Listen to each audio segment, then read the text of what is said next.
அஹ்மதுஹு நுஸல்லி அலா ரசூலில் கரீம் அம்மா பஅத். கண்ணியத்திற்குரிய அல்லாஹ் தஆலாவின் நல்லடியார்களே, நேற்றும் இன்றைய தினமும் சூரத்துல் பக்ரா ஓதப்பட்டு சூரா ஆல இம்ரான் ஆரம்பிக்கப்பட்டது. அல்ஹம்துலில்லாஹ்.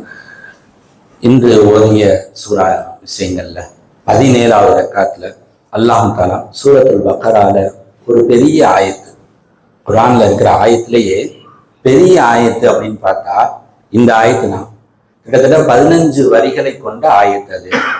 அந்த ஒரு பக்கம் முழுக்க அல்லாஹ் என்ன சொல்றான்? அல்லாஹ் அந்த ஒரு பக்கம் முழுக்க சொல்லக்கூடிய விஷயம் கடன் சம்பந்தமான விஷயங்கள், கடன் சார்ந்த ஒழுக்கங்கள். கண்ணியத்து கொடுத்தாங்க. நம்ம உட்கார்ந்து இருக்கிற எல்லாருமே கடன் சம்பந்தப்பட்டவர்கள், ஒண்ணு கொடுக்கிறவங்களா இருக்கும் அல்லது வாங்குறவங்களா இருக்கும். கடன் சம்பந்தப்படாதவர்கள் ரொம்ப அரிது. சரி, கடன்ல அல்லாஹ் சொல்ற விஷயங்கள் என்ன, கடன்ல மார்க்கம் சொல்லக்கூடிய விஷயங்கள் என்ன? கண்ணியத்தை கொடுத்தானவர்களே, முதல்ல கடனை விட்டு முழுக்க முழுக்க தவிர்த்திருக்க வேண்டும். முதல் விஷயம், கடனே வாங்கக்கூடாது. முடிஞ்ச அளவுக்கு இப்படி வாழ்க்கையில நியத்து வச்சிருந்தோம், மௌத்து வரைக்கும் நான் கடன் வாங்க மாட்டேன். இப்படி இஸ்லாத்துல பெரியார்கள்ல ஒரு பெரும் சாரார் இருந்திருக்காங்க. கடன் வாங்குறவங்க இருந்திருக்காங்க, ஒரு பெரும் சாரார் வாங்காதவங்களாகவும் இருந்திருக்காங்க. அதுல அஹ்மது இப்னு ஹம்பல் ரஹ்மத்துல்லாஹி அலைஹி பெரிய மார்க்க அறிஞர், வாழ்நாள்ல கடனே வாங்கக்கூடாதுன்னு நியத்து. பகதாதுல இருக்காங்க. மக்கால மார்க்க கல்வி கற்றுக்கொள்வதற்காக வர்றாங்க. கையில செலவுக்கு எதுவுமே இல்லை. கல்வி கற்றுக்கொள்ளணும், ஆனா செலவுக்கு எதுவும் இல்லை. கடனும் வாங்கக்கூடாதுங்கிற நியத்து வருவாங்க. மார்க்க கல்வியை மக்கால கற்றுக்கொண்டாங்க. மிச்சம் இருக்கிற நேரங்கள்ல கடை வீதிகள்ல போய் வேலை பார்ப்பாங்க. வேலை பார்த்து அதை வச்சு தன்னுடைய வாழ்க்கையை நடத்திக்கிட்டு வந்தாங்க, நகர்த்திக்கிட்டு இருந்தாங்க. கடன் வாங்கக்கூடாதுல அவ்வளவு உறுதி. அல்லாஹ் அடுத்த கட்ட சோதனை போடுறான். ஒரு நாள் அவங்க வச்சிருந்த அந்த ஜாமாங்கி எல்லாம், ட்ரெஸ் மட்டும்தான், ஒருத்தர் தனிப்பட்ட பொருட்கள் வச்சிருப்பார் இல்லையா, ஒரு மாணவர், அந்த பொருள் எல்லாத்தையும் ஒருத்தர் திருடிட்டு போயிட்டார். இருந்தது ஒண்ணும் இல்லாது கொஞ்சம் தான், அதுவும் போச்சு. இப்ப போட்டிருக்கிற ட்ரெஸ் மட்டும்தான், அதை தவிர வேற எதுவும் இல்லை. அஹ்மது இப்னு ஹம்பல் ரஹ்மத்துல்லாஹி நிறைய நண்பர்கள் இப்ப கேட்குறாங்க, நான் எங்களோட ட்ரெஸ்ஸை தர்றோம், அதை போட்டுக்கங்க, அன்பளிப்பா வச்சுக்கங்க.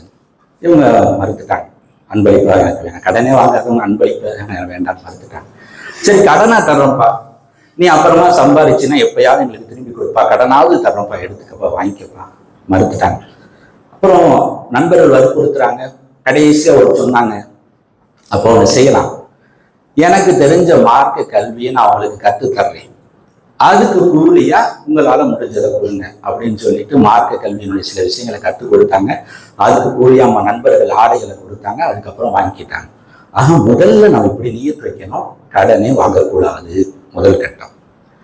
சரி, இப்ப கடன் இன்னும் பார்க்கிறோம். மார்க்கெட்ல எவ்வளவு கடனுடைய விஷயத்துல விசுவாசம் சொன்னாங்க, ஒரு மனிதர் 3 விஷயம் மட்டும் இல்லாம மோட்டா போயிட்டா அவர் சொர்க்கம் போவாரு.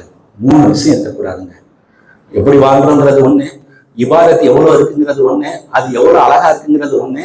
ஆனா இந்த 3 விஷயம் இருக்கக்கூடாது, உறுதியா எடுத்துக்கொள்ளணும். முதல் விஷயம் கிபுரு, தற்பெருமை இருக்கக்கூடாது. வாழ்நாள்ல எப்பயுமே எந்த கட்டத்திலையும் தற்பெருமை இருக்கக்கூடாது. நான் தான் பெரியவை, எனக்கு எல்லாம் தெரியுங்கிற எண்ணம் இருக்கக்கூடாது. 2வது ஹியானத், யாருக்கும் மோசடி பண்ணிருக்க கூடாது. பொருள் ரீதியாக, மானம் ரீதியாக யாருக்கும் எந்த மோசடியும் செஞ்சிருக்க கூடாது. 3வது கடன் இருக்கக்கூடாது. இது 3 இல்லாம மட்டும் மூத்தா போயிட்டா நபி ஸல்லல்லாஹு அலைஹி வஸல்லம் சொன்னாங்க, அவர் சொர்க்கம் போவாரு. ஆக முதல் விஷயம் கடனே வாங்கக்கூடாது.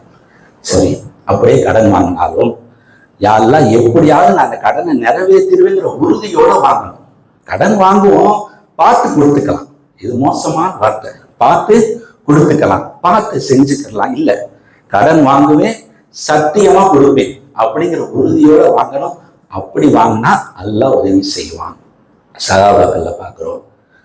ஜாபிர் இப்னு அப்துல்லா ரலியல்லாஹு அன்ஹு, அப்துல்லா ரலியல்லாஹு அன்ஹுங்க அதிகமாக கடன் வாங்கி இருந்தாங்க. உஹதுடைய போருக்கு போறாங்க, ஷஹீத் ஆயிட்டாங்க. அத்தா ஷஹீது சும்மா ஷஹீதாக கடனோட ஷஹீத் ஆயிட்டாரு.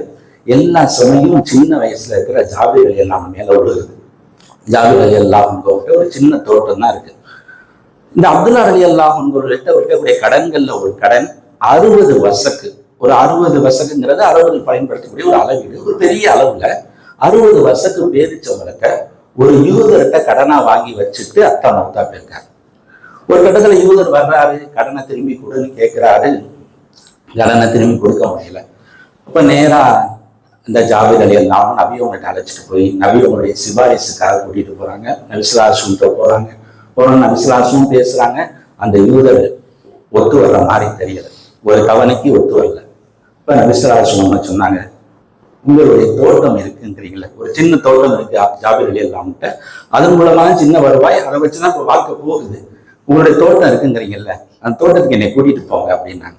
அந்த சின்ன தோட்டம், அந்த தோட்டத்துக்கு கூட்டிட்டு போறாங்க. நபி ஸல்லல்லாஹு அலைஹி வஸல்லம் அந்த தோட்டத்துல நடந்து வர்றாங்க, ஒன்றும் செய்யல. அந்த தோட்டத்துல நடந்துதான் வந்தாங்க. அதுக்கு பிறகு அந்த தோட்டத்துல அறுவடை செஞ்சாங்க. அந்த அறுவடை, சின்ன தோட்டத்துல வந்த அறுவடை ஒரு பெரிய அளவு கடன் நிறைவேற்றதுக்கு பறக்கத் செய்யப்பட்டுச்சு. 60 வருஷத்துக்கு கடனை நிறைவேற்றிட்டாங்க. ஆக முதல் விஷயம், கடன் வாங்கணும் அப்படின்னு சொன்னா கொடுத்துருவேங்கிற உறுதியோட வாங்கணும். சத்தியமாக நிச்சயமாக அல்லாஹ் தஆலா உதவி செய்வான். அப்படிப்பட்ட விஷயம் கடன்கள். நம்ம வாங்கலாம், தப்பு கிடையாது. கொடுக்குறேங்கிற நியத்து அல்லாஹ் தஆலா உதவி செய்வான். இன்னைக்கு அல்லாஹ் தஆலா இந்த ஆயத்துல சொல்றான், கடன் வாங்குறது சம்பந்தமான ஒழுக்கம். இப்ப கடன் கொடுக்க போறோம், என்ன செய்யணும்? யா அய்யுஹல்லதீன ஆமனு, ஓ ஈமான் கொண்டவர்களே, இதா ததாயந்து பிதைனின், நீங்க கடன் கொடுத்தீங்கன்னா இலா அஜலின் முஸம்மா, ஒரு குறிப்பிட்ட காலத்தின் அடிப்படையில் ஃபக்துபூஹு, அதை எழுதுங்க. இப்ப கடன் அல்லாஹ் சொல்லும் போதே ஒரு காலம்னு சொல்றான். பாருங்க, நம்ம கடன் வாங்கினாலும் சரி கொடுத்தாலும் சரி எப்ப திருப்பி தருவீங்க அப்படிங்கிறது இருக்கணும். கொடுங்க தர்றேன், இது இல்லை கடன். ஒருத்தர் வர்றாரு, ஒரு 1000 ரூபாய் கடன் கேட்கிறாரு. கவலையப்படாம எப்ப தருவீங்க கேட்கணும். தருவேன் அப்புறம் தாருங்க, அது இல்லை. ஏன்னா இலா தைனின்னு சொன்னோன்னா இலா அஜலின் முஸம்மா, ஒரு குறிப்பிட்ட காலம். அல்லாஹ் சொல்றான், கடன் காலம் இல்லாத கடன் கிடையாது. ஒரு நாள் சொல்லுங்க, 5 நாள் சொல்லுங்க, 10 நாள் சொல்லுங்க, 5 வருஷம் சொல்லுங்க, தப்பு இல்லை. 5 வருஷம் கழிச்சு தருவேன், தப்பு இல்லை. ஆனா ஒரு காலம் இருக்கணும். கடன் இருந்தா ஒரு டைம் இருக்கணும். யார் கடன் கேட்டாலும் உடனே கேளுங்க, எப்ப தருவீங்க, டைம். அவருக்கு ஒரு மாதிரியா நினைச்சுக்குவார். அப்படி இல்லை. சூரா பக்கரால அல்லாஹ் சொல்லியிருக்கான். அல்லாஹ் சொன்ன விஷயம், வாழ்க்கையை அல்லாஹ் தான் கற்று தருவான். டைம் இருக்கு கடனுக்கு. 2வது ஃபக்துபூஹு, அதை எழுதுங்கள். அல்லாஹ் சொல்றான், எழுதணும்.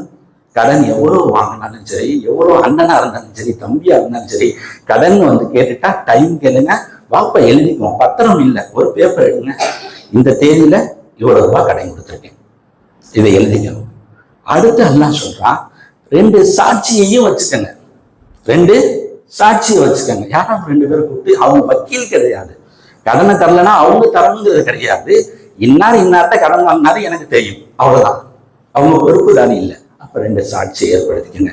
இது அல்லாஹ் தஆலா சொல்லக்கூடிய விஷயம். கடனுடைய விஷயத்துல எழுதணுங்கிறது. அடுத்ததாக பாருங்க, கடன் வாங்கக்கூடியவர்கள்ல 2 விதமான நபர்கள் இருக்காங்க. இவங்க 2 பேர் விஷயத்தையும் நம்ம அனுசரிச்சு கடன் கொடுக்கணும். முதல் நபர், கடன் வாங்குபவர்களில் முதல் நபர், அவரு நம்பிக்கையானவர். 2வது வருமானத்துக்கு வாய்ப்புள்ளவர்.